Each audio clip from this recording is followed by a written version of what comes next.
Buongiorno, ben ritrovati alla prima edizione dei nostri telegiornali. Buon venerdì, ultimo giorno di gennaio. Venerdì vi ricordo l'appuntamento all'1 con Ecovisioni con Andrea Ferrazzi, una puntata da non perdere, quella di oggi, perché parleremo di economia dello spazio e quindi satelliti. Parleremo di Elon Musk e di Starlink, parleremo di sostenibilità nello spazio, una frontiera che è già il presente. Allora, all'una, mi raccomando, restate sintonizzati, una puntata molto affascinante e anche molto concreta, perché come dicevamo è un futuro che è già realtà. Allora, partiamo con la cronaca ci porta a Saonara, una tragedia sfiorata con un'auto con a bordo una donna finita nell'idrovia, ma la donna viene salvata dal fratello che sente le grida di aiuto. Guardate. Deve la vita al coraggio del fratello, la giovane donna ferita nel grave incidente accaduto in via Villanova a Saonara. Erano le 5:30 quando la donna, a bordo della sua Renault Twingo, percorrendo la strada che costeggia l'idrovia per cause in corso di accertamento, ha perso il controllo del mezzo finendo in acqua. Pronta la reazione del fratello della donna, che abita a pochi metri dal luogo dell'incidente, che si è recato sul posto e con l'aiuto di un'altra persona è riuscito a tirarla fuori dall'auto che stava velocemente affondando. Nel frattempo in via Villanova sono arrivati i soccorsi. La donna è stata affidata ai sanitari del SUEM, mentre i vigili del fuoco, arrivati con un piccolo gommone e l'autogru, hanno recuperato l'auto quasi completamente sommersa. Le indagini sull'incidente sono condotte dai carabinieri. Da una tragedia sfiorata a un dramma, il dramma di una donna investita sulle strisce pedonali ed è gravissima. È successo a Padova. Ancora Chiara Gaiani, buongiorno in collegamento. Chiara.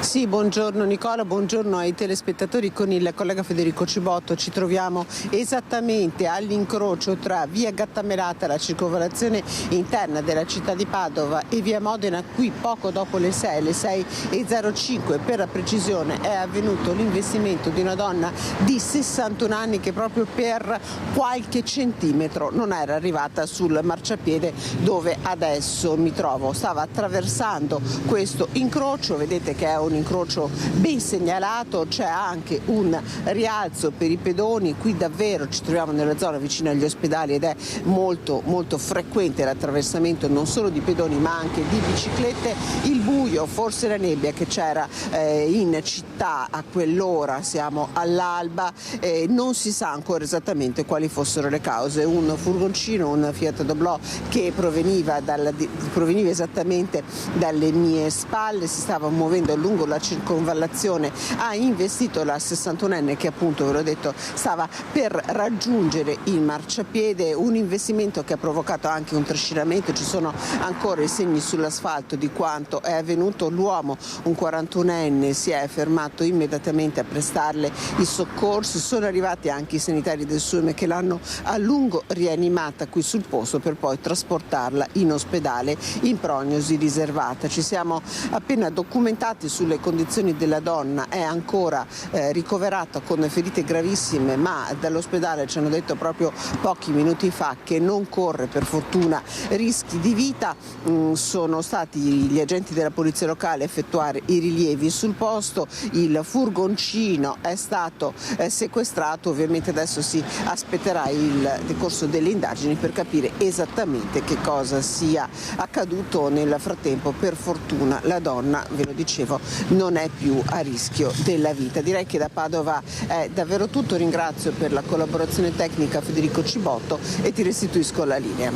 Chiara Gaiani. E poi la tragedia invece di Asseggiano di 2 notti fa. Domani i funerali a Spinea del giovanissimo Gregorio che ha perso la vita a 16 anni in moto. Mio fratello era la mia vita, ero nata prima di lui, desideravo tanto avere un fratellino. Avevo scritto anche a Babbo Natale perché esaudisse questa mia richiesta. Gregorio era solare, sorridente, ne aveva affrontate tante e dopo la malattia era sempre in compagnia del suo bulldog, regalatogli da noi proprio perché si riprendesse dopo le lunghe cure. Era un ragazzo sportivo e amava le moto, ora siamo straziati dal dolore. Così dalla casa di Via delle Macchine a Spinea la sorella di Gregorio Bertoli, morto a soli 16 anni qui lungo l'asfalto di via Seggiano, mentre in sella alla sua moto di piccola cilindrata si è scontrato nel violentissimo tamponamento contro un SUV all'angolo con via Cecco Angiolieri il 29 gennaio dopo le 21. Con lui anche un'amica sua coetanea rimasta ferita ma non grave, con la dinamica dell'incidente ora al vaglio della Polizia Municipale di Venezia. Oggi, con le macchie di sangue ancora visibili, tra i segni gialli dei rilievi, qualcuno tra i residenti ha acceso un cero. Sabato 1 febbraio alle 10:30 l'addio nella sua spinea nella chiesa di Santa Bertilla.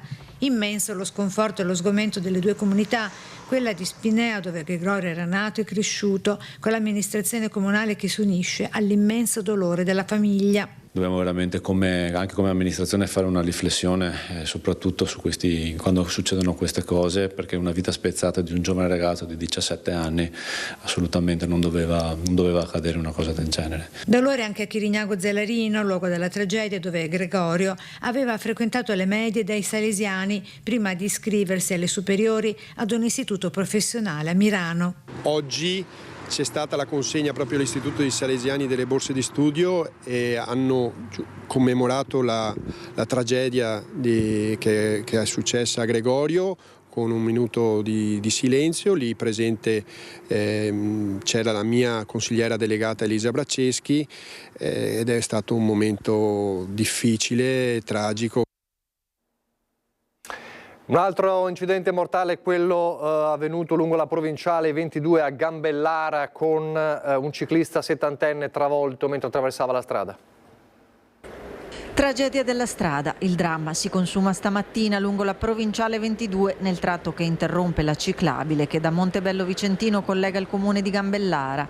Non c'è stato nulla da fare per il ciclista, 71enne di Chiampo, deceduto a seguito dell'impatto con un'auto. Sul posto, oltre ai sanitari del SUAM, sono intervenuti gli agenti della polizia locale da Arzignano per i rilievi e per ricostruire l'accaduto. La dinamica dell'incidente è ancora tutta da chiarire. Ad esprimere il cordoglio il sindaco di Gambellara. Intanto molte condoglianze alla famiglia di questo sfortunato signore e vedremo un attimino di capire meglio le dinamiche e eventualmente di implementare la segnaletica in modo che fatti del genere non possano più succedere. Pista ciclabile che corre lungo l'Argine, che è molto frequentata da pedoni e ciclisti. Abbastanza frequentata, viene giù gente da Arzignano, da Valdagno.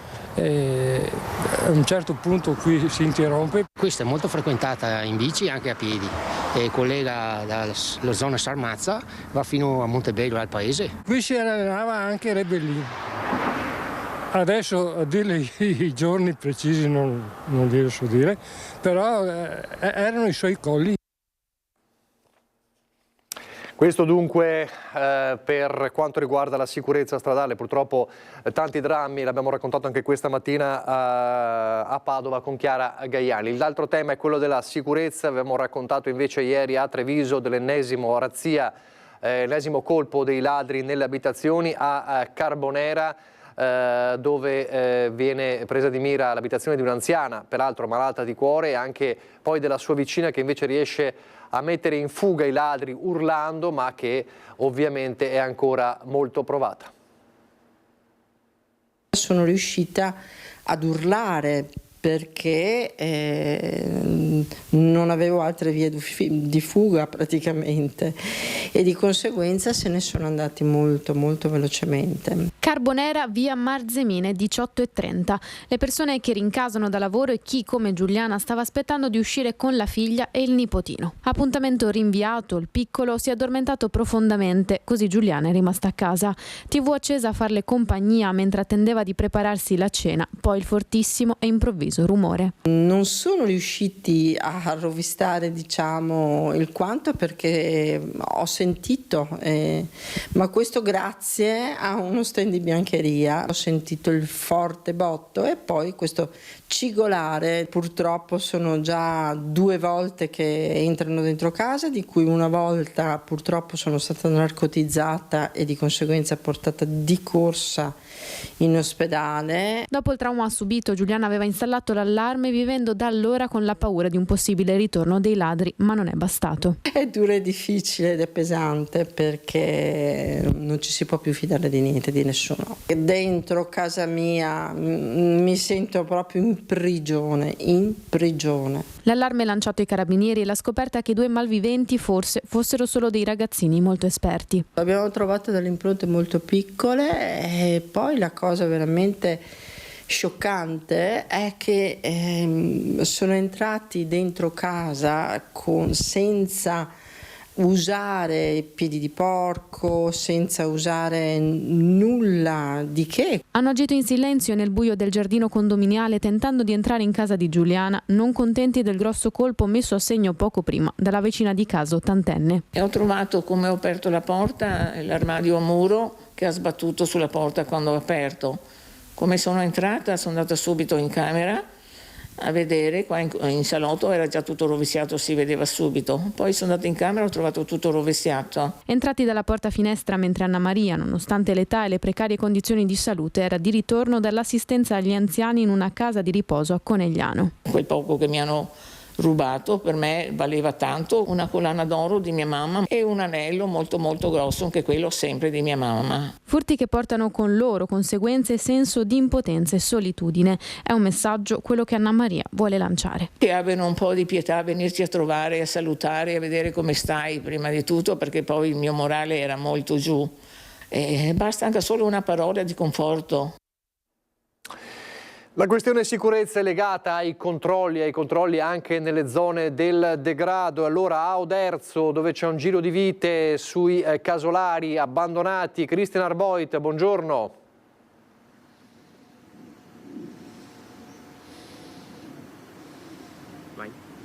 Buongiorno Nicola, anche da parte di Tommaso Migot che sta curando la parte tecnica. Ci troviamo a Oderzo dove proseguono i controlli finalizzati alle occupazioni abusive, al contrasto degli abusivi soprattutto nei casolari. Il tema della sicurezza è un tema che va svolto e che ha 1000 sfaccettature. Una è proprio questa, quella degli abusivi. Oderzo è una città, ma è una città che ha una conformazione particolare in mezzo alle campagne, e quindi il comune, la polizia locale, non solo la polizia locale, si sta concentrando particolarmente sui casolari. Proprio per questo nelle scorse ore è stata anche premiata la polizia locale di Oderzo per questo suo impegno. Sindaco Scardellato, buongiorno. Buongiorno.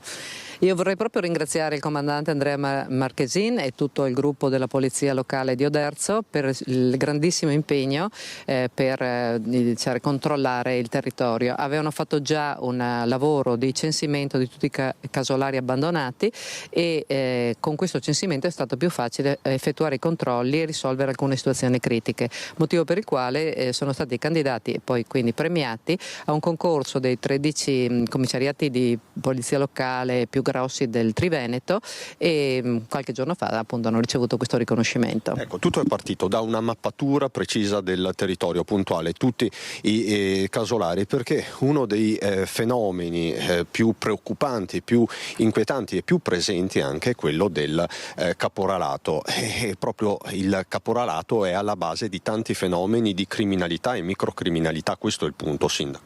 Diciamo che i problemi sono tantissimi e su vari livelli e varie sfaccettature. Quando noi abbiamo un centro di accoglienza, il CAS, che è qui attivo dal 2016, tantissime persone sono passate da questo CAS, dopo un po' escono e finché sono lì dentro il problema è relativo perché hanno da mangiare e da dormire.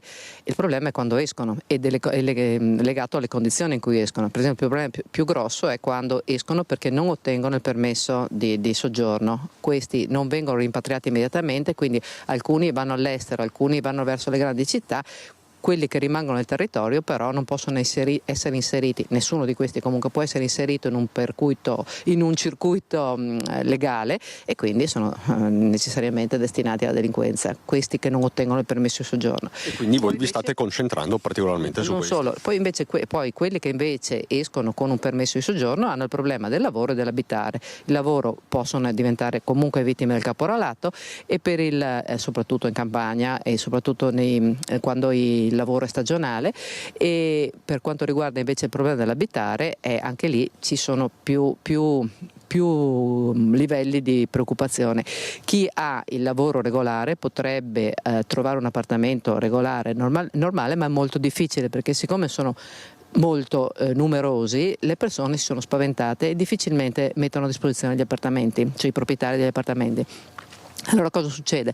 Che questi alloggiano o trovano sistemazione di fortuna e, come dico, vanno a occupare case abbandonate, casolari in campagna, oppure c'è un altro problema che mi preoccupa ancora di più, che è invece quello delle richieste di ospitalità in case regolarmente affittate o acquistate, però in sovrannumero, e quindi probabilmente viene coperto anche un subaffitto e quindi di nuovo uno sfruttamento e un sovraffollamento, quindi probabilmente ci sono anche problemi di igiene e quindi di igiene, e comunque di decoro, perché dentro una stanza non possono stare in 10, e poi di sfruttamento, perché se a questi viene chiesto un affitto non dichiarato, nessuno sa quanto e come, e comunque questi rimangono poi ricattabili da colui che gli dà l'alloggio. Ecco, quindi questo è un fenomeno molto complesso, e lei dice qui servirebbero davvero i rinforzi, servirebbero risorse sia per la polizia locale sia per le altre forze dell'ordine. Il problema è complessissimo e quindi ci stiamo già occupando di questa cosa tutti insieme, perché il prefetto ha già istituito anche 2 tavoli di lavoro, uno proprio sul caporalato e uno proprio sul problema dell'abitare, che tra l'altro il secondo è una conseguenza di una richiesta del Ministero di fare un censimento sui senza tetto. Allora, i senza tetto sono un problema delle città, non tanto dei piccoli centri come il nostro, perché li vedremo subito, e quindi invece da noi il problema più grande è quello, come dicevo prima, dell'occupazione abusiva dei casolari in campagna, oppure quello del sovraffollamento negli appartamenti. È l'altro aspetto, e quindi ci stiamo lavorando, come dicevo, con la prefettura, i nostri vigili, i carabinieri, guardie di finanza, stiamo già cercando di lavorare su tutti e 2 i temi. Servirebbe più personale per tutti, questo sicuramente, perché è un problema di una dimensione che non si era mai vista e mai avuta, e quindi adesso stiamo cercando di affrontarlo con tutta la buona volontà e la professionalità di tutti i settori, ma il problema è più grosso di quanto abbiamo mai potuto avere, anzi forse lo avevamo già immaginato, ma adesso lo abbiamo in mano e non abbiamo né gli strumenti legislativi né le risorse. Il suo è un appello molto chiaro. Tra l'altro, in ultimissima battuta, Sindaco, siamo già al limite della caserma Zanusso. Nei giorni scorsi Mario Conte aveva parlato per quanto riguarda la caserma Serena, per la Zanusso siamo ai limiti, sì. Quindi siamo a 280. Il prefetto mi ha sempre assicurato che non si può andare oltre questo numero, e siamo su quel numero, insomma 280. Quindi lei confida che non si vada oltre? No, non si andrà oltre. Siamo lì, insomma, sui 280. Uno più o meno non cambierà, ma voglio dire, però il numero è quello. Ma ripeto, il problema non è tanto quando sono dentro lì, il problema è quando escono. Perché quando escono devono comunque mangiare e dormire da qualche parte. Ed è lì che servono i rinforzi e che deve scattare la rete di controllo. Grazie davvero, Sindaco Scardellato. Per il momento da Oderzo è tutto. Con Tommaso Migotto, Nicola, ti restituisco la linea. Grazie a Christian Arboit. Di sicurezza parliamo anche con Anna Maria Parisi, perché si è, immagino, da poco concluso, è ancora in corso un importante convegno organizzato dal sindacato di polizia, il SAP di Venezia, proprio per parlare di sicurezza concreta, sicurezza percepita, le richieste del sindacato di polizia in una zona, quella di Mestre di Venezia, particolarmente, come sappiamo, colpita. Anna Maria Parisi, buongiorno.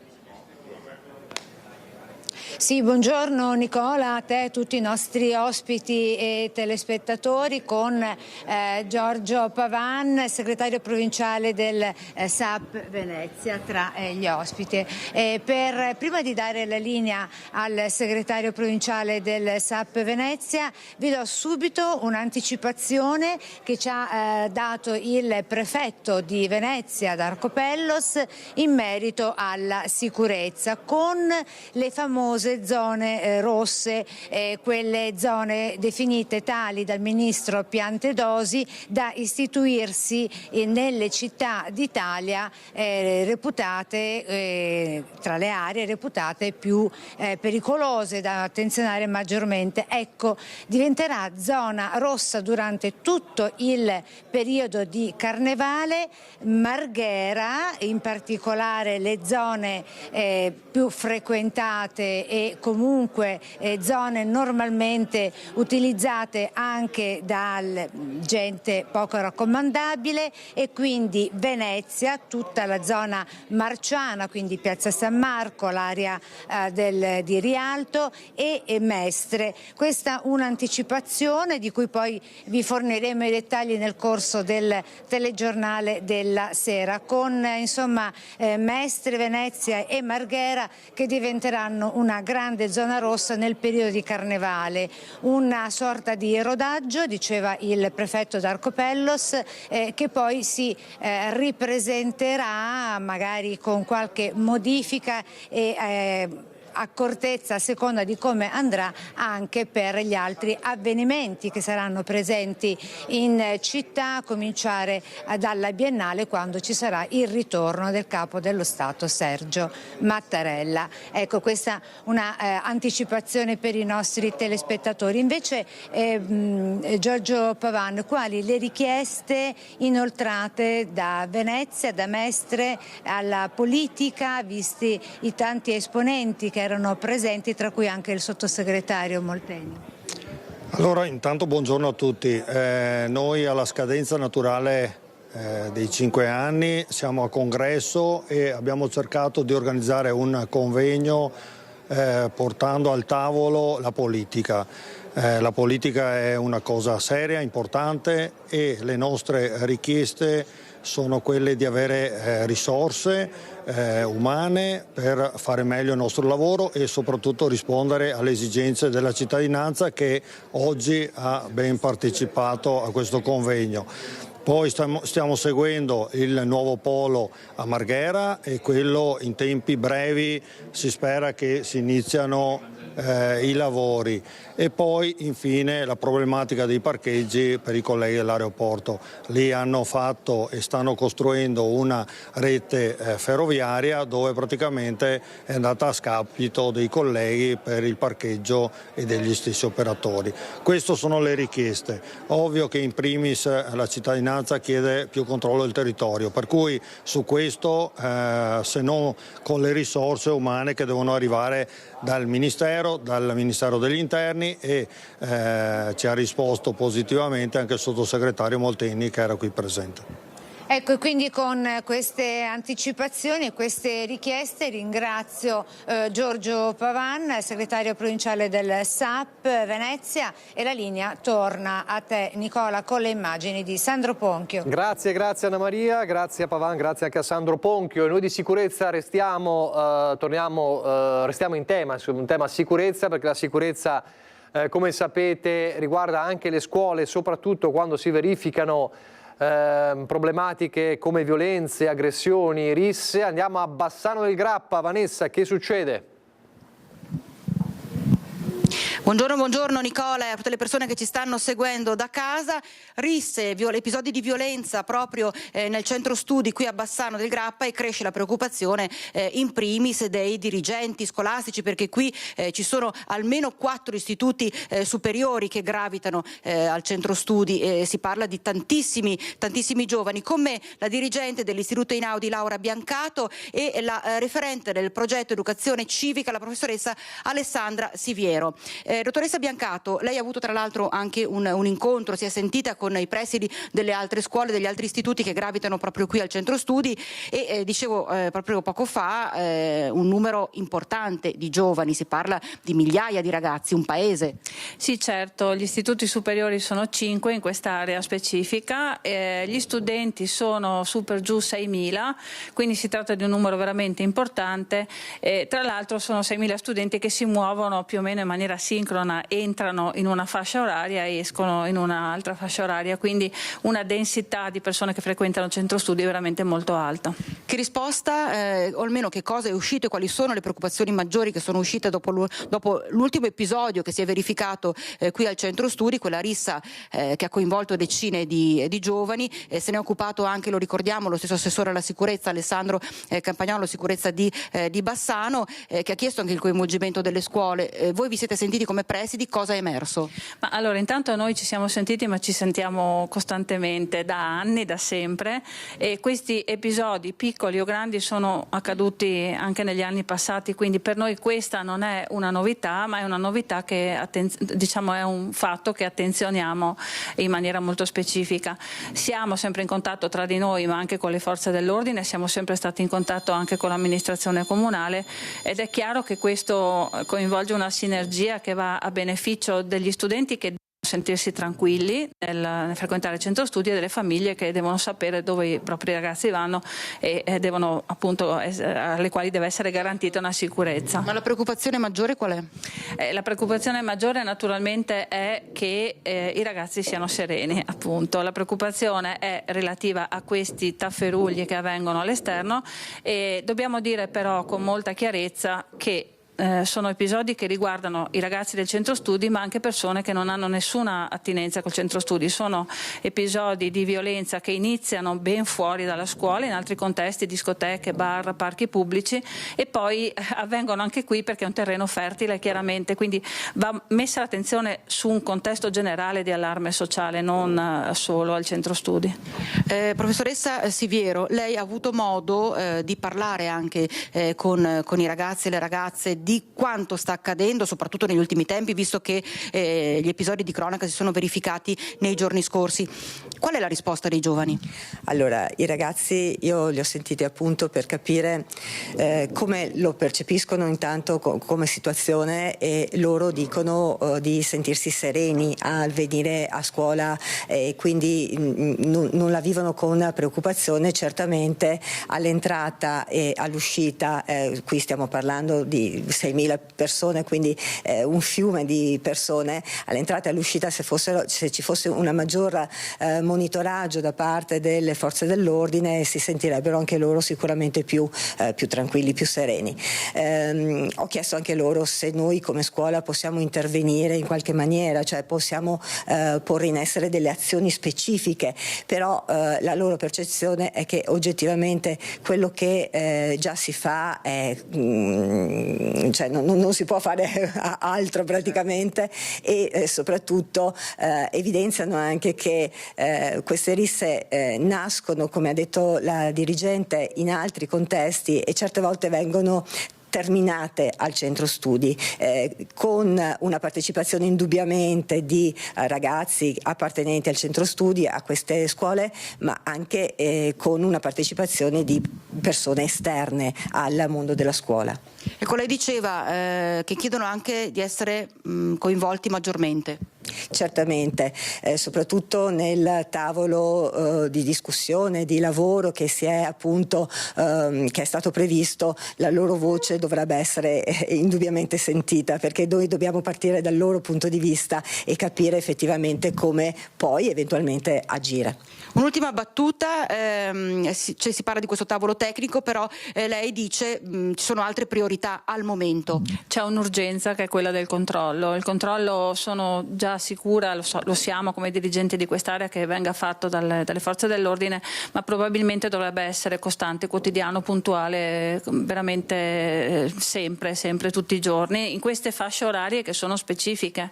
Poi c'è la videosorveglianza che potrebbe essere aumentata, perché abbiamo già visto che dove la videosorveglianza c'è un certo controllo e anche un'individuazione dei responsabili, che ripeto sono poche decine a fronte di 6.000 studenti delle scuole. Ecco, questa individuazione deve essere puntuale. Questi soggetti vanno isolati, vanno individuati, vanno identificati. È questo che chiedono i ragazzi, ecco, perché pensiamo sempre a migliaia di ragazzi che sono sereni, che vengono a scuola volentieri, che vengono a scuola senza difficoltà. Per loro dobbiamo cercare di individuare i responsabili. Quindi un chiaro appello che viene lanciato sia alle amministrazioni comunali, ma anche proprio alle forze dell'ordine, perché si crei questa sinergia, questo lavoro quotidiano di controllo, perché episodi come quelli che abbiamo riportato anche nei nostri TG qualche giorno fa non si verifichino più. Nicola, da Bassano è tutto, ti ricedo la linea. Grazie a Vanessa Banzato. La sicurezza e le persone violente gravitano in tutte le città del Veneto. In particolare sappiamo qual è la situazione di Treviso. Ieri al momento del bilancio del 2024 dell'attività della polizia locale. I numeri certificano questa problematica anche nel numero, nelle cifre dei controlli. Una maggiore sorveglianza del territorio, 266 ordini di allontanamento di soggetti pericolosi o molesti, il 56% in più dell'anno precedente, il 30% in più dei servizi di controllo a piedi nei quartieri, 4.200 ore di filmati delle telecamere estrapolati a scopo d'indagine. Il 2024 della Polizia Locale di Treviso fotografa lo sforzo compiuto in termini di sicurezza urbana. A margine del bilancio dell'attività dei vigili, al comando di via Castello d'Amore, il sindaco Mario Conte è tornato a parlare di zone rosse che sempre più cittadini chiedono vengano istituite in altre aree della città oltre che a quella della stazione. La zona rossa o meno è al vaglio delle forze dell'ordine e della questura. Stiamo parlando di un'ipotesi, cercheremo di capire in base ai numeri e soprattutto al lavoro dei professionisti della sicurezza qual è eventualmente la zona più indicata per quel tipo di servizio mirato, perché non deve passare nemmeno l'idea che se tu sei all'interno della zona rossa c'hai un carabiniere che si posiziona davanti al tuo portone, cioè non funziona così. Polizia locale che ha fatto la propria parte, tanto da far dire al sindaco che se i vigili non saranno equiparati alle forze di polizia, nell'ordine pubblico non saranno più impiegati, ma il 2024 dimostra che di loro c'è bisogno. Abbiamo raddoppiato il numero di operazioni ad alto impatto, passate da 35 a 70, quindi a dimostrazione che tutte le segnalazioni, come abbiamo sempre detto, da parte dei cittadini vengono prese in considerazione e poi concretamente verificate direttamente sul posto. Oltre 34.000 interventi nel 2024, più 20% di chiamate alla centrale operativa, 197 denunce, 8 arresti, 5 procedure di codice rosso. E poi la sicurezza stradale, 87 patenti ritirate, 14.000 verbali in 6 mesi per eccesso di velocità in tangenziale, dimezzamento delle violazioni per la mancata revisione dell'auto da 2.000 a 1.000. Quanto al nuovo codice, 3 a dicembre le patenti sospese per l'uso del cellulare alla guida, ma le sanzioni nei 12 mesi sono state ben 218. Lotta senza quartiere alla sosta irregolare, in particolare negli stalli per disabili. Quanto alla fame di parcheggi in città, per il piano inferiore dell'Appiani occorrerà attendere, annuncia il sindaco, ancora per poco. Posso dire che entro il mese di febbraio, entro la fine di febbraio, il parcheggio dell'Appiani verrà rimesso a disposizione della comunità. Attività della polizia locale anche sul fronte ambientale, oltre 200 gli ecovandali stanati come quello immortalato mentre gettava sacchi su sacchi nel canale Limbraga nascondendosi dietro una siepe, guardate.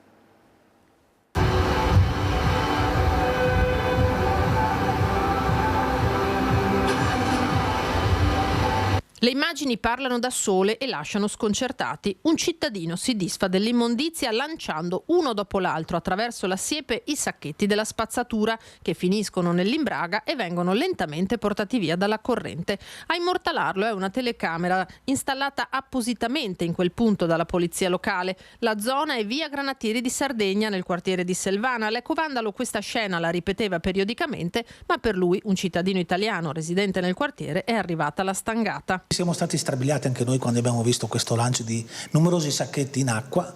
Fortunatamente attraverso la videosorveglianza il responsabile è stato individuato, identificato e deferito alla Procura della Repubblica perché quello si tratta di un reato. Oltre 200 gli ecofurbi sanzionati nel 2024 dalla polizia locale che con il nuovo anno ha deciso di potenziare i controlli ambientali fondendo il nucleo tutela territorio e quello antidegrado sotto il coordinamento di un unico ufficiale. A lui si aggiungerà un agente che si occupa di tutela degli animali, altro fronte di grande attualità. Gli animali d'affezione nel comune di Treviso sono oltre 40.000, aumentano le segnalazioni di maltrattamenti. Si andrà così a costituire una maxi unità ambientale ed ecologica. La nostra operatività è pressoché quotidiana su questi ambiti e quindi è stato necessario immaginare di riorganizzare due gruppi, due nuclei e crearne uno in maniera tale che possa essere ancora più funzionale a questo genere di ambiti. E poi le violenze sugli autobus di Mom, una nuova aggressione ieri. Un giovane ha tentato di utilizzare l'abbonamento di un amico ma è stato sorpreso dall'autista della MOM. Una volta appurato lo scambio fraudolento, l'uomo ha chiesto al ragazzo di consegnargli il titolo di viaggio. La risposta di un ventenne di seconda generazione è stata violenta. Ha prima strattonato l'autista, poi gli ha sferrato un pugno in pieno volto, procurandogli lesioni guaribili in 7 giorni. Si tratta dell'ennesima aggressione ai danni dei controllori e autisti della MOM che svolgono il loro lavoro in un clima di paura. L'ultimo episodio è accaduto lo scorso 27 gennaio al Biscione a Conegliano, al capolinea della MOM sulla linea 6096. Il ragazzo, che è stato identificato, dovrà rispondere dell'accusa di resistenza e violenza a incaricato di pubblico servizio. Allora ci sono pochi istanti di pubblicità, poi ripartiremo dal giallo di Borgo Veneto. È ancora un giallo, un uomo è morto, lo sapete, c'è la sua compagna in fin di vita. Allora ripartiamo dalle indagini dei carabinieri subito dopo la pubblicità.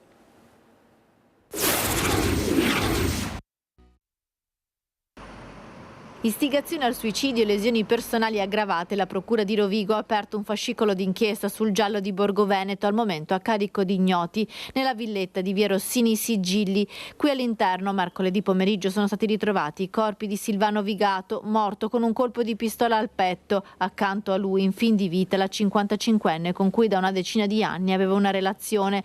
La donna è ricoverata in terapia intensiva all'ospedale di Schiavonia. Ieri pomeriggio i medici hanno tentato di risvegliarla dal coma, ma le sue condizioni sono ancora troppo critiche. Le indagini dei carabinieri di Este non escludono alcuna ipotesi. Secondo la testimonianza di una vicina di casa, mercoledì pomeriggio dall'abitazione di Vigato si è udito qualcuno litigare. Ho sentito del litigio, litigavano qualcuno, non lo so se era litigio, magari parlavano forte, però non ho fatto caso, i spari non ho sentito, non ho chiamato polizia, niente, perché ho pensato ma qualcuno in casa litiga e basta, ma poco, 3-4 minuti. Sono circa le 13 di mercoledì 29 gennaio quando Anna Maria sente qualcuno parlare ad alta voce. Dopo silenzio, ma dopo c'era una signora che si lamentava, o un bambino. Io pensavo che era un bambino, non lo so, era una voce un po' più... è questo. E dopo hanno visto tutti i carabinieri. La macabra scoperta è stata fatta dalla figlia della 55enne verso le 4:30 del pomeriggio. La ragazza è corsa dai vicini a dare l'allarme. Sandro Vigato si sarebbe sparato un colpo al petto con la pistola che deteneva regolarmente. L'arma è stata trovata accanto al corpo e secondo il medico legale il colpo è stato sparato ad una distanza ravvicinata. Dunque tutto lascia pensare al suicidio. Sul corpo della 55enne invece nessun segno di violenza. Potrebbe essersi sentita male dopo aver visto l'uomo spararsi, oppure potrebbe aver assunto qualche farmaco o sostanza nociva. Per questo sono stati già fatti degli esami tossicologici, test che verranno fatti anche sul corpo di Vigato in sede di autopsia non appena verrà fissata dalla Procura di Rovigo. Anche Vigato si sospetta possa aver assunto qualcosa. La 55enne, quando è stata ritrovata dalla figlia, respirava a fatica ed è stata intubata dai sanitari del 118. Gli inquirenti sperano che possa riprendersi nei prossimi giorni e raccontare quanto è accaduto. Vigato, imprenditore conosciuto da tutti, anche la compagna, intermediatrice immobiliare, era molto stimata, una coppia affiatata, entrambi separati e con figli grandi. Cosa sia successo tra i due al momento rimane senza spiegazioni. Recentemente il 65enne aveva avuto dei problemi di salute, ma non sembrava nulla di così grave da poter portare ad un epilogo drammatico. Io non ho sentito niente. La mia vicina qua ha detto che sentiva gridare, ma dopo hanno sentito dei spari, penso siano quelli della villetta di là, hanno chiamato i carabinieri. Mi sembra impossibile che Silvano abbia fatto una cosa simile. Era una persona normale, semplice, anzi buono, perché ci salutavamo sempre, lo vedevo sempre. I carabinieri hanno messo i sigilli alla villetta di via Rossini. Al caos delle sirene, delle gazzelle dei carabinieri e delle ambulanze segue il silenzio. È un quartiere sotto shock, quello di Mediadino San Fidenzio. Qui tutti conoscevano Silvano Vigato e la sua compagna, lui imprenditore, lei intermediatrice immobiliare. L'uomo però ultimamente era più preoccupato, come confermano i vicini. Era un po' giù, diceva che non riusciva a dormire Ma per problemi di salute? Noi pensavamo di sì. L'ho visto 2 giorni fa, ci siamo salutati, ha detto che non stava bene, che faceva fatica a dormire, non stava bene. Pensieri, ha detto al vicino, restando sul vago, ma niente comunque lasciava presagire al drammatico epilogo. La traiettoria del proiettile che ha ucciso il 65enne è compatibile con uno sparo a distanza ravvicinata. L'arma accanto al corpo, tutto porta a pensare ad un suicidio. Silvano era una brava persona, mai una lite o uno sgarbo. Una brava persona, almeno per quanto mi riguarda, conoscevo sia lei che lui. Nessuna cosa faceva presagire al limite qualcosa che poteva succedere, assolutamente no. Lei conosceva il signor Silvano? Sì, era una persona tranquilla, niente da dire, passava tutte le mattine, ciao ciao. Quando è stata l'ultima volta che l'ha visto? Ieri è andato via, ieri mattina, ha salutato, tranquillo. Non so cosa che possa essere successo nel frattempo. Io conoscevo persona a posto, senza una brava persona. Cosa sia successo? Ma ha visto qualcosa? Ha sentito qualcosa? No. Tutta la comunità è scossa, come conferma anche il sindaco di Borgo Veneto. Purtroppo ha scosso un po' tutti i sentimenti delle persone che ci vivono. C'è un'indagine in corso, speriamo insomma venga fatta, innanzitutto che si riprenda chi adesso in questo momento si trova in ospedale, e per il resto è difficile fare qualsiasi ipotesi. Dal giallo di Borgo Veneto ai vandalismi invece che si registrano nel comune di Torri di Quartesolo, quindi siamo di nuovo in provincia di Vicenza, bidoni della differenziata che vengono presi di mira e bruciati. Il sindaco Gianluca Ghirigatto si appella al senso civico, lo ha sentito per noi Luisa Bertini. Siamo in compagnia con il sindaco di Torri di Quartesolo, Gianluca Ghirigatto, perché in questo periodo sono stati segnalati diversi episodi di vandalismo. Che cosa sta succedendo? Riceviamo molte segnalazioni dai cittadini e poi abbiamo anche un sistema di videosorveglianza che ci consente di vedere gruppi di ragazzi molto giovani all'opera sul nostro territorio e compiere atti vandalici su, per esempio, bidoni della raccolta differenziata. È successo anche con l'albero di Natale della frazione di Lerino, e anche un'esplosione, una forte esplosione sul sottopasso, all'interno del sottopasso della pista ciclabile delle Piramidi. Ecco, questo ha portato il sindaco, a segnalare la cosa anche sui social del comune, appellandosi al senso civico? Sì, dopo l'ennesimo atto vandalico ho ritenuto di appellarmi di rivolgermi ai cittadini, manifestando tutto il disagio che c'è in questo momento per un senso civico in caduta libera. Ecco, voi avete tra l'altro anche potenziato il sistema di sorveglianza. Abbiamo una rete di videosorveglianza molto diffusa sul territorio, ma questo non basta, bisogna lavorare sulle cause, e le cause sono, ripeto, poco amore per il bene comune e un senso civico che direi a fondo scala, e io mi rivolgo ai cittadini chiedendo ai genitori di lavorare proprio su questo con i propri ragazzi. Ecco, io ringrazio il nostro ospite per essere stato con noi. Adesso cambiamo argomento, continua la mobilitazione per chiedere libertà e diritti per Alberto Trentini, il cooperante del Lido di Venezia che si trova, lo ricordiamo, in stato di arresto dal 15 di novembre in Venezuela. Oggi pomeriggio peraltro è previsto un presidio proprio in suo nome vicino a Palazzo Ducale, proprio in area Marciana. Intanto si mobilita anche la Conferenza Episcopale Italiana.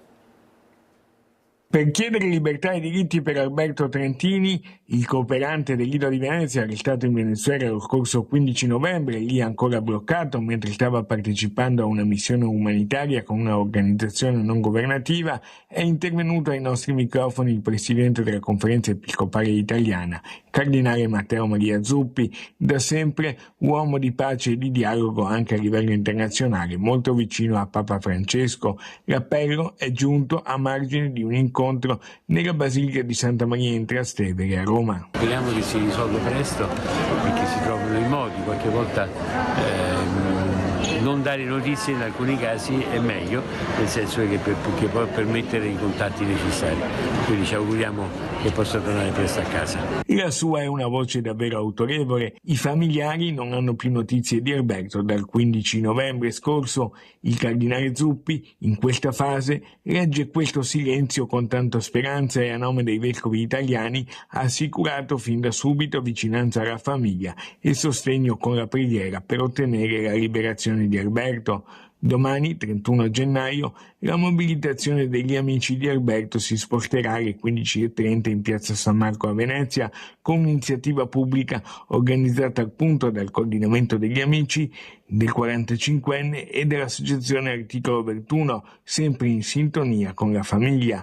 L'altro giorno a Mestre tutti i consiglieri comunali di Venezia sono scesi in piazza davanti alla sede di via Palazzo del municipio per chiedere che Alberto Trentini possa tornare al più presto a casa. La Presidente del Consiglio Comunale di Venezia, Ermelinda Damiano, ha lanciato un appello. La petizione, lanciata sulla piattaforma online change.org, ha raggiunto già le 41.000 adesioni e dalla terrazza di Casa Trentini, in via Paoluccio Anafelto, al Lido di Venezia, è stato esposto uno striscione per la liberazione di Alberto. Tutti qui, a partire dai genitori Ezio e Armanda, aspettano a casa Alberto. Adesso invece l'economia, lo spettro dei dazi dagli Stati Uniti. In videocollegamento dagli Stati Uniti, proprio da New York, il segretario generale della Camera di Commercio italiana a New York ieri ha rassicurato gli imprenditori veneti, in particolare quelli della filiera del Prosecco. Io oggi mi sento di rassicurare un po' le aziende che ci stanno ascoltando, perché se guardiamo a quello che Trump ha fatto nella prima amministrazione, diciamo che lui ha sempre utilizzato la campagna elettorale per presentare, diciamo, una serie di misure in maniera molto più drammatica e molto più incisiva di quello che poi alla fine, diciamo, all'atto pratico si è effettivamente realizzato. Rassicura gli imprenditori trevigiani e veneti il segretario generale della Camera di Commercio italiana a New York. I dazi annunciati da Trump difficilmente saranno applicati all'export italiano. Tema che impensierisce non poco i nostri imprenditori, considerando che gli Stati Uniti è uno dei mercati più importanti per diverse tipologie di prodotto, in particolare moda, mobile e arredamento, ma soprattutto agroalimentare. Quello che potrebbe capitare, ha sottolineato Tozzi, è un riallineamento reciproco dei dazi, guardando all'attuale squilibrio, come ad esempio sui modelli BMW costruiti negli stabilimenti statunitensi rispetto a quelli tedeschi. Il dazio che l'Europa applica su questo flusso di prodotti in entrata in Europa è del 12,5%.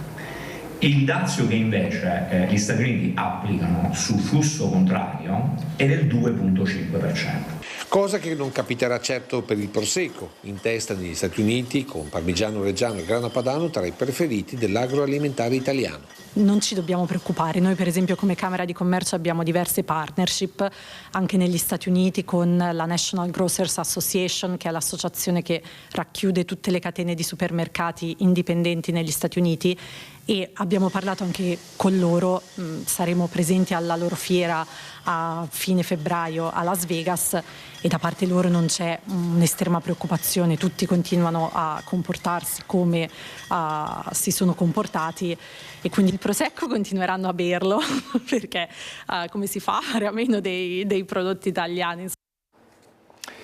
L'economia delle imprese e poi c'è l'economia delle tasche, diciamo, dei veneti, con una situazione sempre più difficile, dalle bollette alle rette delle case di riposo e anche degli asili, un caro vita che sta diventando sempre più insostenibile per le famiglie del Veneto. Il Movimento 5 Stelle chiede alla Regione un cambio di passo sulle politiche sociali. Il caro vita è esorbitante, al giorno d'oggi parliamo di rincari in tutti i settori, quindi dagli alimentari alle bollette della luce e del gas, i carburanti, le rette dell'asilo nido e le rette nelle RSA, quindi oggi per una famiglia che ha 2 figli a carico e un familiare in una RSA si parla di 2.000 euro in più all'anno.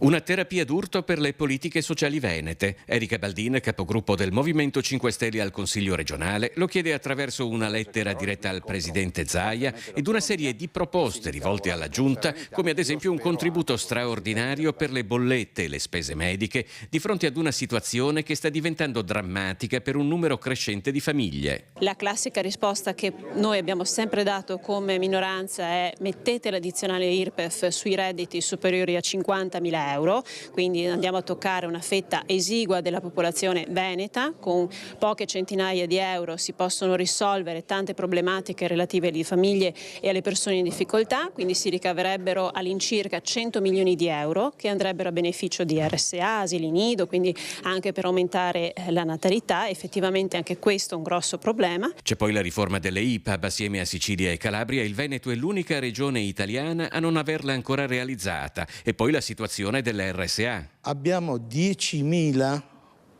anziani non autosufficienti che attendono di entrare in queste strutture. I fortunati che entrano sono persone che hanno bisogno di cure intense e se hanno bisogno di cure intense ovviamente ha bisogno di una assistenza più forte. Ma se c'è carenza del personale in tutte le RSA. Un'altra proposta del Movimento 5 Stelle alla Regione Veneto è la convocazione della Commissione per la tutela dei consumatori, degli utenti e il contenimento dei prezzi al consumo. Proprio sulle case di riposo, dal Codacons, il coordinamento delle associazioni per i diritti degli utenti e dei consumatori, ricordano peraltro che le leggi esistono, ma che non tutti le conoscono. La compartecipazione al costo della retta deve essere calcolata sull'ISEE dell'anziano, nessun comune lo fa. Perché poi il comune che deve mettere la differenza, ma guardate che più del 50% degli ospiti in questo momento in casa di riposo, se lo sapesse e se lo applica, avrebbe dai 100 ai 200 e più euro di risparmio al mese. Abbiamo argomento, ieri l'abbiamo raccontato a Santa Maria del Rovere, siamo di nuovo a Treviso, l'addio all'architetto Alessandro Lillo, storico capo dell'ufficio tecnico del comune di Roncade, tantissimi i professionisti e gli amministratori presenti, il ricordo della figlia. I fari non se ne vanno in giro per un'isola cercando barche da salvare, rimangono semplicemente dove sono, a fare luce. Sei il mio faro, papà. Ti prego, continua a farmi luce perché ne avrò tanto bisogno. Ciao papà, buon viaggio. È il dolcissimo saluto della figlia Elena a concludere la cerimonia, con cui una folla commossa ha detto addio nella chiesa di Santa Maria del Rovere, il quartiere dove era nato e cresciuto, all'architetto Alessandro Lillo, dirigente dell'ufficio tecnico del comune di Roncade, morto improvvisamente a 62 anni. Strette in un dolore immenso e spiazzante Elena, Paola, la compagna di Alessandro, le sorelle Antonella e Stefania. Il parroco Don Adelino Bortoluzzi ne ha ricordato il grande impegno professionale. Si è sempre occupato, oltre la burocrazia, della bellezza dei nostri territori. Ad assistere alla cerimonia amministratori e professionisti, dal presidente della regione Luca Zaia ai sindaci che si sono succeduti negli ultimi anni a Roncade, Ivano Sartor, Simonetta Rubinato, Pieranna Zottarelli e l'attuale Marco Donadel con i suoi assessori. Chiunque abbia avuto il privilegio di conoscerlo e di lavorare con lui sa quanto fosse prezioso il suo apporto e quanto la sua assenza si farà sentire. Ciao Alessandro, grazie per tutto quello che ci hai dato. La stima e la riconoscenza dell'Ordine degli Architetti. Noi oggi salutiamo un collega che ha dato veramente molto alla nostra professione, avrebbe potuto dare ancora di più sia alla professione che proprio anche alla comunità. Il commosso saluto dei compagni di scuola. Da oggi riprenderemo ad essere una classe per chi non c'è più e per chi è rimasto. Solo così saremo ancora tutti insieme in quinta E. Ciao Alessandro, amico e compagno di una vita, i tuoi compagni.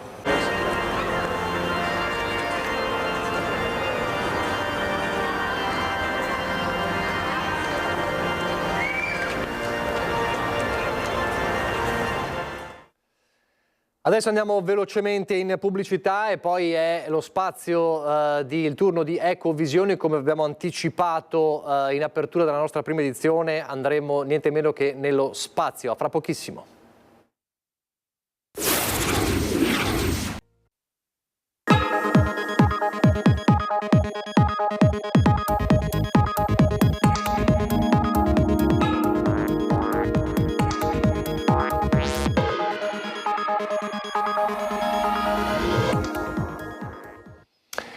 Rieccoci con Ecovisione, lo dicevo prima della pubblicità, oggi andiamo nello spazio, lo dicevamo anche la settimana scorsa, parliamo di economia dello spazio, è un tema che sta diventando sempre più preponderante e importante per il nostro futuro e anche per il nostro presente, e ne parleremo ovviamente con Andrea Ferrazzi. Buongiorno, ben ritrovato. Buongiorno a lei, buongiorno a tutte e a tutti. E poi ne parliamo con il fondatore e CEO di D-Orbit, che è un'azienda italiana che in pochi anni ha scalato rapidamente l'economia dello spazio globale. Buongiorno e grazie per essere con noi a Luca Rossettini. Buongiorno.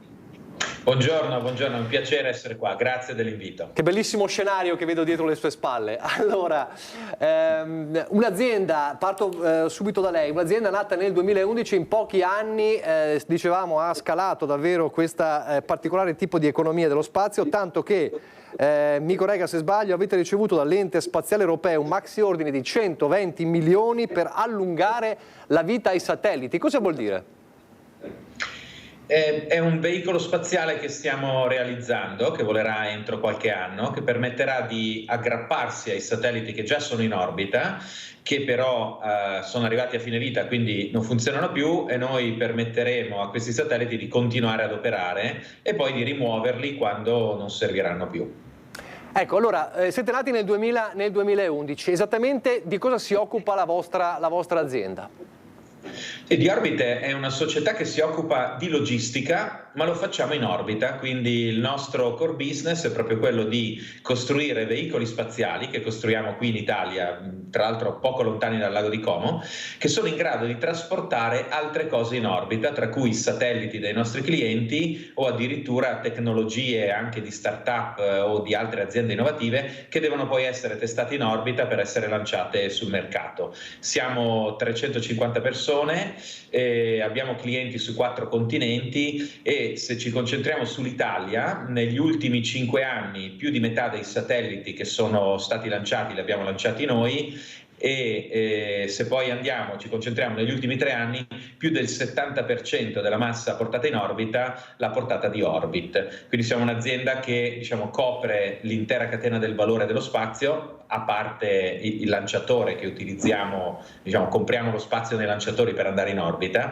però per il resto copriamo tutto, e la stragrande maggioranza dell'attività che facciamo viene proprio fatta qua in Italia. Allora, parliamo di economia dello spazio, no? Se io parlo di economia dello spazio al nostro, e se parliamo di satelliti, al nostro pubblico viene subito in mente, immagino, Elon Musk, viene in mente Starlink, viene in mente anche la tensione, le polemiche che sono nate in questo periodo, in queste settimane, sul possibile utilizzo da parte dell'Italia della rete di satelliti Starlink. Allora, cosa sta succedendo? Perché queste polemiche, Ferrazzi? Ma sta succedendo che l'economia dello spazio sta entrando nelle nostre decisioni e nel nostro presente e soprattutto nel nostro futuro. Lei tenga in considerazione il fatto che l'uomo da quando è nato si espande sempre, no? Ha cercato di spostarsi, si è spostato, è migrato, a volte invaso territori vicini, tutto il globo terracqueo, e abbiamo visto la scorsa settimana per esempio come questa spinta propulsiva, a volte anche bellicosa, e che produce anche conflitti non da poco, stia attraversando anche il nostro tempo, quello che sta succedendo in Ucraina, quello che sta succedendo per esempio con le dichiarazioni di Trump, quando dice ora voglio la Groenlandia per i motivi geopolitici che abbiamo visto, cioè la possibilità di utilizzare il mare Artico e al nord del mare Artico per ridurre i tempi del viaggio, oppure per approvvigionarsi delle materie rare che sarebbero presenti. Ebbene, ora si sta aprendo una nuova dimensione in questa espansione, e questo desiderio, che tra l'altro la parola desiderio deriva proprio da stelle, sta diventando una possibilità, cioè la possibilità di spostarsi al di là, del nostro pianeta, e la possibilità di colonizzare lo spazio. Quanti film abbiamo visto, quante trasmissioni, quanti telefilm quando eravamo anche piccoli e più giovani della gioventù che stiamo vivendo in questi anni, e quindi questa è una possibilità davvero, c'è la possibilità appunto di uno spazio extraterrestre, cioè uno spazio umano extraterrestre. Questa è la grande sfida. E in questa sfida cosa è successo? È successo che l'Europa si è trovata di colpo a essere indietro, un'Europa che ha investito in questi anni, l'Italia poi ce lo racconterà molto meglio di me Rossettini, che non è stata certamente ferma nell'economia dello spazio, ma certamente altre economie hanno investito alla grande. Hanno investito alla grande con grandissimi investimenti pubblici, ma per la prima volta nella storia umana con investimenti privati, e abbiamo scoperto di colpo che un privato, e nella fattispecie Elon Musk, ha talmente investito e ha fatto degli accordi, per esempio con la NASA negli Stati Uniti, per cui è diventato oggi una sorta, diciamo, di potenza, si parla addirittura di uomini-stato, è capace appunto di colonizzare il nostro spazio con i satelliti. Musk ha circa 6.000 satelliti in orbita, 40.000 è il numero a cui vorrebbero arrivare, l'Europa si è trovata di colpo a essere indietro. Perché Starlink preoccupa l'Europa? Starlink preoccupa l'Europa perché rischiamo di essere colonizzati in un'economia che è fondamentale per il nostro presente e per il nostro futuro. L'economia dello spazio è un'economia che ha delle ricadute già oggi determinanti. Pensiamo al settore delle telecomunicazioni, per esempio, e della trasmissione dei dati. Ci sono interi paesi, pensiamo anche all'Italia, quanti soldi stiamo investendo, per esempio, nella trasmissione dei dati via terra, no? Via cavo, fibra ottica, eccetera. Le dispute tra appunto Fibercorp e altre aziende del territorio, lo Stato che entra col 16% appunto in Fibercorp, che è la più grande azienda, diciamo, dell'infrastruttura della telecomunicazione. Di colpo scopriamo che, per esempio, attraverso il collegamento satellitare c'è la possibilità di trasferire i dati e le voci, e quindi tutto il sistema delle telecomunicazioni, il cloud, con sistemi differenti, e gli Stati si trovano totalmente fuori gioco, di colpo. Pensavano di avere un'infrastruttura fondamentale anche per la sicurezza nazionale e si trovano esposti. Ma pensiamo anche a tutta la questione del monitoraggio ambientale, della navigazione GPS, della meteorologia. Oppure pensiamo alla questione che sta emergendo con forza, cioè l'esplorazione spaziale legata per esempio alle risorse extraterrestri. Per esempio reperire le materie rare di cui abbiamo parlato la scorsa settimana, certo, con gli asteroidi, oppure attraverso la colonizzazione della Luna. Quando Trump ha fatto il discorso di insediamento ha detto andiamo nelle stelle, arriveremo presto a Marte, che poi è il progetto di Musk, oppure il turismo spaziale, oppure un altro settore fondamentale, la questione della difesa. Quindi tantissimi settori legati a questa economia dello spazio. Allora, lo diceva Ferrazzi parlando degli Stati Uniti. Come siamo messi come sistema Italia, Rossettini, rispetto agli Stati Uniti? Collaboriamo, li seguiamo? C'è una collaborazione con le altre nazioni dell'Unione Europea? C'è la possibilità di creare una nicchia italiana? Sì, allora, diciamo, storicamente l'Europa ha sempre investito meno rispetto agli Stati Uniti, parliamo di 6 volte di meno pro capite, quindi è chiaro che le decine di miliardi che sono stati investiti dall'azienda privata, appunto SpaceX, in Starlink, non sono stati disponibili in Europa, però l'Europa si è sempre contraddistinta da grandissimi successi in ambito spazio. La maggior parte anche dei programmi internazionali, quindi Europa insieme con Stati Uniti, Giappone ed altre nazioni, molto spesso sono stati fatti con la leadership europea. L'Italia in tutto ciò si posiziona molto bene perché è il secondo o terzo contributore europeo, a seconda di come uno poi va a vedere i numeri, ha una storia incredibilmente antica in ambito spazio, è stata la terza nazione al mondo a lanciare un satellite in piena guerra fredda dopo Unione Sovietica e Stati Uniti, quindi abbiamo competenze che coprono l'intera catena del valore, quindi l'Italia è una delle poche nazioni al mondo che ha queste capacità e ahimè, diciamo, dell'Italia si parla sempre solo di buon cibo, automobili veloci, ma le capacità spazio sono estremamente radicate, tant'è che all'inizio NASA veniva in Italia anche per diciamo, collaborare sul lancio dei primi satelliti. Quindi questo l'Italia ce l'ha, questo si vede anche dalle scelte e le direzioni che il Paese ha preso negli ultimi anni, di investimenti piuttosto ingenti in ambito spazio,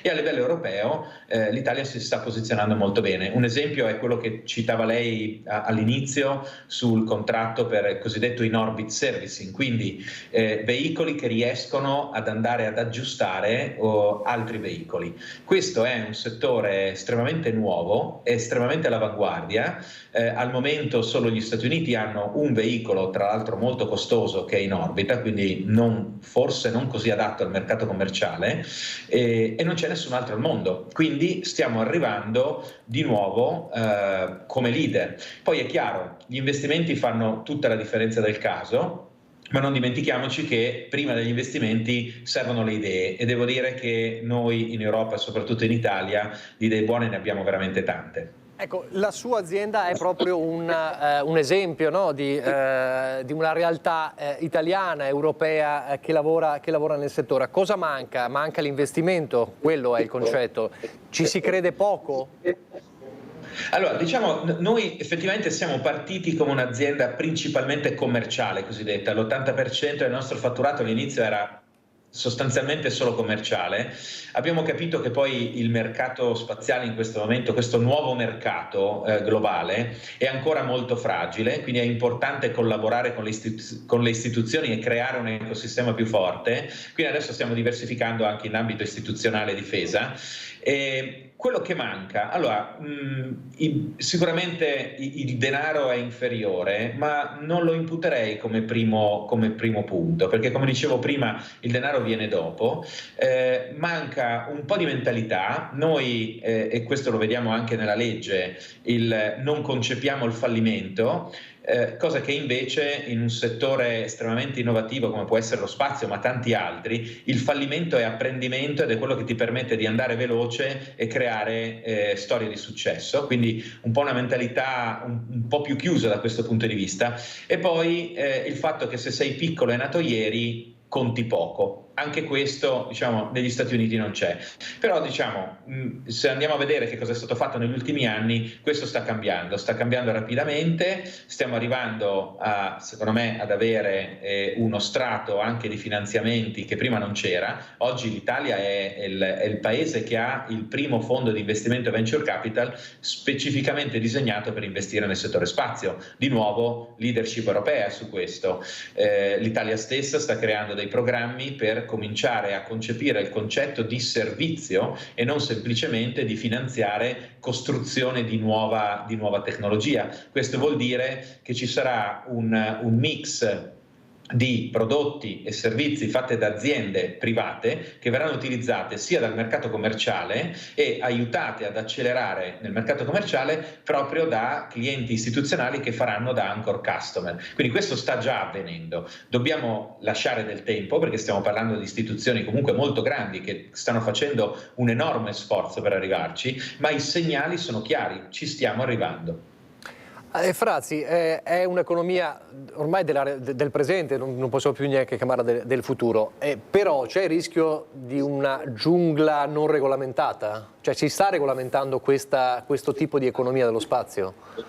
Sì, e da subito. Già Rossettini citava appunto il lancio del primo satellite nel 1957, Sputnik, che fu sovietico e che lasciò, come dire, quantomeno spiazzato tutto l'Occidente, che si trovò scavalcato dal punto di vista dell'innovazione tecnologica, addirittura dell'innovazione spaziale. Da lì a livello planetario ci si è posto il tema della regolamentazione dell'uso dello spazio, e le stesse Nazioni Unite già del 1958 hanno iniziato con i primi provvedimenti, con le prime, diciamo, disposizioni complessive e con le prime risoluzioni proprio, fino ad arrivare nel 1966 a un vero e proprio trattato sullo spazio. Quello che cercò di fare l'ONU, che cercarono di fare le Nazioni Unite, era di cercare appunto tutti insieme i paesi del mondo di governare un processo evitando per quanto possibile una politica dell'aggressione, una politica dello scontro, una politica del confronto, quindi un utilizzo dello spazio che potesse essere un utilizzo condiviso nella logica della pace. Non sempre questo è avvenuto. Se lei si ricorda già degli anni '80 con l'amministrazione degli Stati Uniti Reagan c'era il progetto dello scudo spaziale, no? Certo. Quindi grandissimi investimenti per proteggersi dall'allora Unione Sovietica.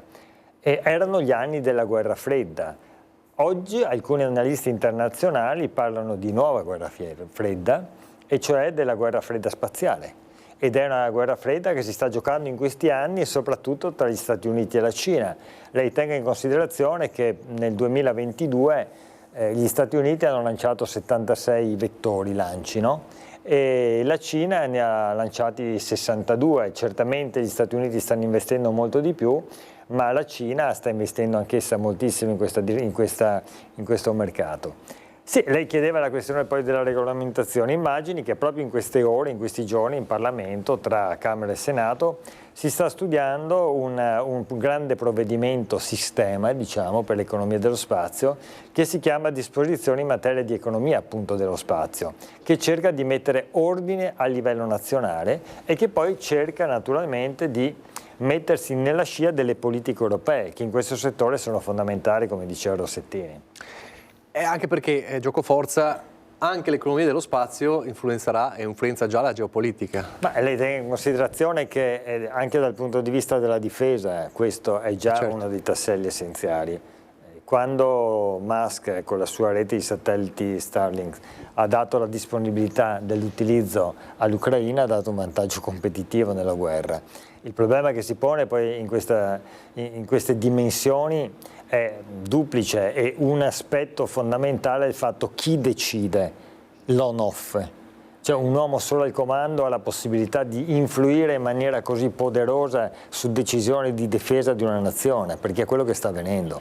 Lei nelle scorse abbiamo iniziato questa trasmissione raccontando appunto della crisi, delle polemiche in corso, se l'Italia debba o meno utilizzare la rete di Musk per i satelliti, visto il ritardo della rete europea. È certamente un tema fondamentale da approfondire. Per esempio, Musk fa solamente una questione di logistica, cioè porta i nostri satelliti, oppure ha la possibilità di intervenire anche in ciò che i satelliti sulle questioni su cui i satelliti lavorano, la trasmissione dei dati sensibili per la sicurezza personale, sicurezza nazionale. C'è questo rischio? C'è questo rischio e quindi la normativa, la normazione è importante, ma è importante anche l'evoluzione degli investimenti. Tenga conto che la NATO si è posta, proprio dal punto di vista della difesa, come obiettivo fondamentale quello di potenziare la propria presenza nello spazio.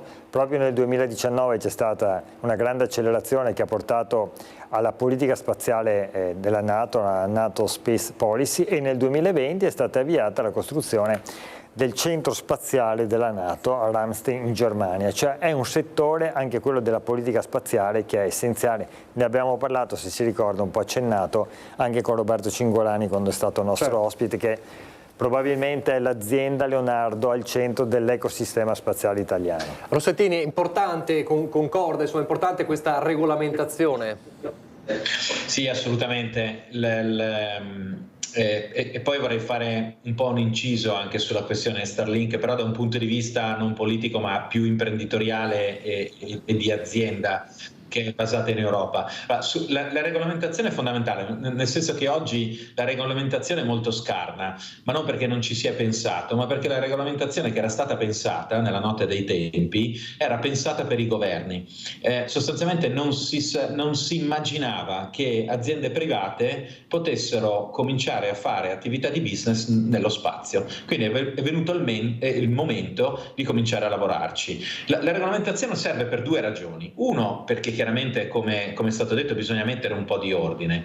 Dall'altra parte perché si vuole evitare che grandi investimenti in attività innovative, nuovi servizi che poi li utilizziamo noi qui sulla Terra tutti i giorni, un bel giorno vengono arrestati perché ci si sveglia tardi e si fa una regolamentazione che ormai è già obsoleta. Quindi il lavoro che si sta facendo oggi è assolutamente fondamentale. Dobbiamo un piccolo caveat: la regolamentazione deve avere informazioni chiare di che cosa sta succedendo non solo in Italia ma anche nel resto del mondo, perché lo spazio è globale, non è regionale, quindi dobbiamo capire dove sta andando il mercato, cosa stanno facendo le aziende in tutto il mondo, per capire quale sarà l'evoluzione, fare una normativa che sia pronta per il futuro. Quindi non pensiamo al passato ma pensiamo al futuro. Se posso permettermi, sulla questione Starlink, allora, diciamo, l'ho detto all'inizio, sono state investite decine di miliardi di dollari su questa tecnologia, quindi è innegabile che oggi non esiste un servizio analogo al mondo che possa fare competizione a Starlink. D'altra parte condivido quello che è stato detto, lasciare in mano un servizio così critico e fondamentale ad un'azienda privata che domani potrebbe semplicemente spegnere gli interruttori, e comunque questa cosa sappiamo benissimo che è già successa in Ucraina, in Brasile, quindi uno Stato, e soprattutto tutta la parte industriale dello Stato, questo non se lo può permettere. Quindi a mio avviso andrebbe comunque creato un sistema di backup minimo, chiamiamolo di sopravvivenza, di emergenza, che tra l'altro è fondamentale anche per la sicurezza del nostro paese, che non sarà in grado di garantire le stesse prestazioni che oggi offre la costellazione Starlink, ma che permette di entrare in atto nel momento in cui ci sarà una questione di emergenza e poi di costruire mano a mano un percorso che porterà ad avere un servizio nostro. L'esempio più vicino è quello di Galileo. Si parlava all'inizio della trasmissione di satelliti GPS. Ecco, l'Europa è il secondo provider di questo servizio tramite dei satelliti Galileo che non sono stati creati in un anno. C'è stato un percorso e oggi Galileo offre delle prestazioni nettamente superiori alla costellazione, diciamo, GPS classica. Quindi l'Europa lo può fare, si tratta di partire da un punto di vista diverso, di costruirlo un passo alla volta, ma soprattutto di mettere in sicurezza quelli che poi saranno i servizi che tutte le aziende e anche tutti i cittadini andranno ad utilizzare. Anche in questo la normativa, la nuova legge spazio potrà sicuramente dare una mano. Questo è molto interessante, un backup, una rete anche di salvataggio in caso di situazioni di emergenza, è molto, molto interessante. C'è un'altra questione, noi parliamo di sostenibilità nella nostra trasmissione. C'è anche un tema di sostenibilità nello spazio. Penso, ad esempio, si parla di, è vero, un'attività che è nata già negli anni 50-60, al sovraffollamento di elementi spaziali nello spazio. Ormai saranno tantissimi, ci sarà veramente un sovraffollamento, c'è un rischio di collisione, c'è un rischio di precipitazioni, di smaltimento, diciamo proprio in modo molto terra-terra. Guardi, allora, io credo che il concetto di sostenibilità ormai l'abbiano capito un po' tutti, e se non l'hanno capito lo capiranno in malo modo molto presto, diciamo, qualsiasi azienda, non solo in Italia ma al mondo. Non possiamo pensare di lavorare in un mercato senza applicare principi di sostenibilità, quindi questo anche nello spazio. Cioè l'idea di dire oggi faccio questo, creo un problema che qualcun altro domani risolverà, questo non è più applicabile. Quindi nello spazio abbiamo un po' fatto così, abbiamo lanciato satelliti, ci sono stati, diciamo, diversi avvisi, diversi allarmi. Il primo è stato fatto proprio da Kessler, uno scienziato NASA che negli anni 70 parlava già di una possibile collisione a catena in orbita se non avessimo tenuto sotto controllo l'ammontare di satelliti lanciati, e ci stiamo avvicinando sempre di più a questo fenomeno che potrebbe diventare una catastrofe. Pensiamo che noi oggi senza servizi satellitari non riusciremo a vivere la vita che facciamo nella società attuale. Dipendiamo così tanto dallo spazio che non ci possiamo permettere di rovinare questo ambiente che è molto molto particolare. Quindi parte anche di quello che facciamo noi, che abbiamo, diciamo, preso il concetto di sostenibilità, l'abbiamo applicata fin dall'inizio addirittura a livello di azienda, che siamo la prima società benefit in ambito spaziale al mondo, è proprio quello di dire tutto quello che facciamo oggi deve rientrare in un concetto di economia circolare. Tra l'altro a me piace usare più la parola spirale, circolare, perché deve essere crescente, rigenerativa nel tempo. Però parliamo di economia circolare, che è un concetto più semplice. Ad esempio, parlavamo prima del veicolo che va a prendere i satelliti, gli allunga la vita, li aggiusta e poi alla fine li rimuove. Ecco, rimuovere, mi sono fermato a rimuovere, ma in realtà il nostro obiettivo non è semplicemente rimuoverli, perché quella è materia prima estremamente preziosa. Perché non riciclarla?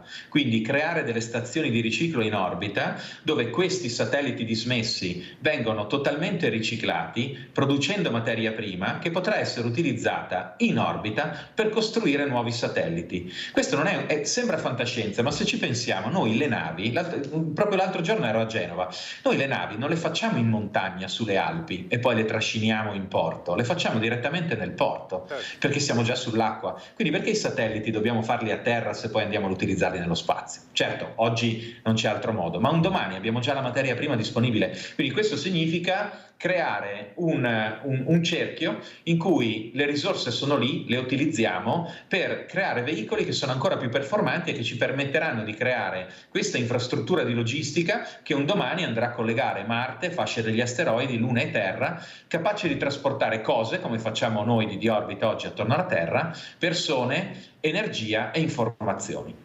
Ferrazzi, è molto affascinante come situazione, ma anche molto concreta. È affascinante, io non sono assolutamente un esperto di questo settore, ma da quello che leggo, da quello che sento, da quello che converso, siamo molto più avanti di quanto possiamo immaginare e l'Europa in questa direzione deve svegliarsi. Ho fatto un'analisi in questi giorni sul finanziamento europeo nel settennato 21-27 all'interno di un corso che sto tenendo alcuni dirigenti dei ministeri e delle regioni. Ebbene, il complesso dell'investimento di questo settennato dell'Unione Europea è di 1.800 miliardi di euro e sono stati definiti per il programma spaziale europeo, sono stati stanziati 14,9 miliardi di euro. È una piccola cifra rispetto a quanto è stato messo in altri paesi, è un inizio, ma soprattutto credo che va dato impulso anche alla creazione di un ecosistema che possa muoversi in maniera molto, unita a livello europeo. Perché vede, ci sono situazioni che sono paradossali nel nostro continente.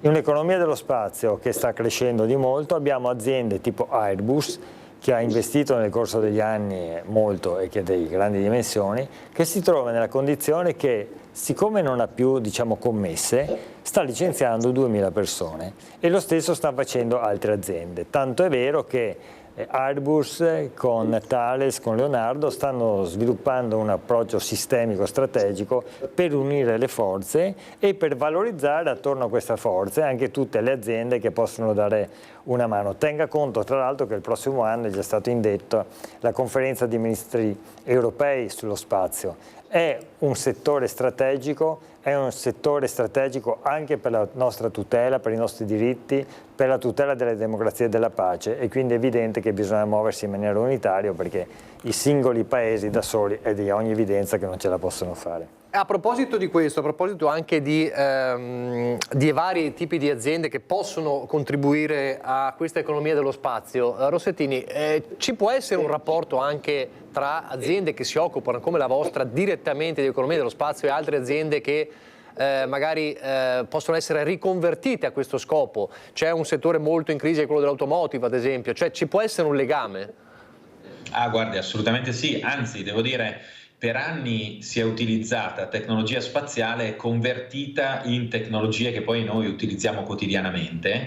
Adesso sta avvenendo il contrario. Molte delle tecnologie che si utilizzano a terra, cioè pensiamo all'evoluzione tecnologica a terra è andata ad un ritmo forsennato molto più veloce di quello che poi è successo nello spazio. Quindi noi oggi, anche di Orbit stessa, prendiamo tecnologia terrestre, la adattiamo allo spazio e la portiamo in orbita. Noi abbiamo la fila di aziende che non hanno mai operato nello spazio e vengono da noi con delle tecnologie molto interessanti, dai computer a delle valvole a qualsiasi cosa, a delle radio, delle antenne, che noi montiamo sui nostri satelliti e gliele testiamo per validarle in orbita in modo che loro possano poi entrare in questo mercato.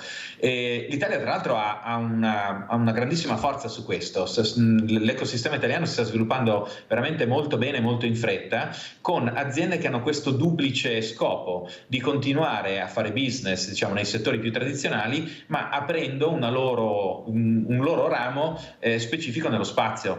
L'automotive, mi piace che abbia citato l'automotive perché quando si arriva al momento di dire noi adesso i satelliti non li facciamo più in modo artigianale, quindi uno alla volta fatti a mano, come si faceva diciamo un tempo, perché proprio la capacità produttiva altrimenti sarebbe troppo scarsa e già noi facciamo fatica a star dietro con i numerosi lanci che facciamo ogni anno, dobbiamo trovare metodologie produttive diverse, solo che non parliamo di produzione in larghissima scala con milioni di pezzi all'anno. Quindi qual è il settore che più si avvicina ad una produzione di altissima qualità e che produca un numero rilevante di pezzi? E questo è proprio l'automotive. Noi abbiamo collaborato con aziende di automotive per impostare quello che è la nostra produzione interna di satelliti, che oggi facciamo in modo seriale e che diciamo nella nuova facility che stiamo progettando sarà fatta in modo totalmente automatizzata, utilizzando quello che oggi si usa in automotive.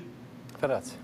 D'altro canto l'automotive è fatto di meccanica, elettronica, servizi, che sono cose che servono esattamente anche all'economia dello spazio. Lei tenga conto che la transizione ecologica in corso sta spingendo anche in Veneto, anche in Emilia Romagna, anche nel Triveneto, molte aziende, appunto come diceva Rossettini, a quel settore lì. Abbiamo anche grandissime aziende che producevano appunto componenti, per esempio per grandi aziende delle automobili tedesche, che si stanno convertendo nel momento in cui tu vai a chiudere l'endotermico e di ogni evidenza che devi trasportare la tua conoscenza, la tua tecnologia in altri settori. È un'evoluzione che è in corso e che va assolutamente assecondata. Allora il tempo è finito, il tempo è tiranno, mi piacerebbe a proposito di spazio che ci fosse un buco spazio-temporale per allungare il tempo, ma non ce la facciamo. Allora c'è la pubblicità che come sempre comanda su tutto. Io ringrazio Luca Rossettini per il vostro straordinario lavoro. Insomma, quando si parla di eccellenze italiane certamente ci siete anche voi con il vostro lavoro che riguarda il futuro e riguarda il presente. Grazie e buon lavoro. Grazie, arrivederci.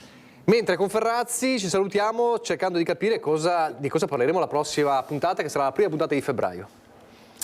La prossima volta continueremo a parlare di geopolitica, lo faremo con un analista che è Giorgio Vittadini, presidente della Fondazione Sussidiarietà, e ragioneremo a partire dall'elezione a presidente degli Stati Uniti di Donald Trump. Quindi torniamo sulla terra, ma con i piedi ben piantati sulla terra. Come dicevamo prima, nel suo discorso di investitura ha parlato delle stelle di Marte. No? Certo, per cui siamo sempre lì.